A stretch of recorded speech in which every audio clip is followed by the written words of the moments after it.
Maybe you have a Jeep vehicle. If by chance you need to remove your glove box, what you're going to do is open it. Inside here, you're going to see there's like a little clip here, and it is connected to like a cable here. So we're just going to put our hand on the outside here. Enough light.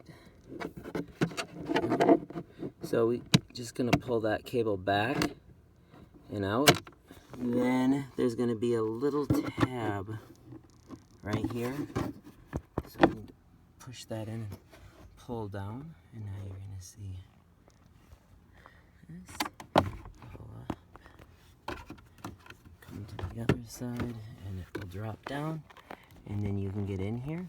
This is where your interior filters at. Now to get your glove box back on, it's pretty simple. You're just going to keep it hanging upside down. You're going to get those tabs to come up over the top of it, and it's virtually just going to go up, and then you can just slide it up, and then you're just going to put your little safety retainer back into place and push it back into that hole. Hopefully this helps, and as always, thanks for watching. Please like and subscribe. Arrgh.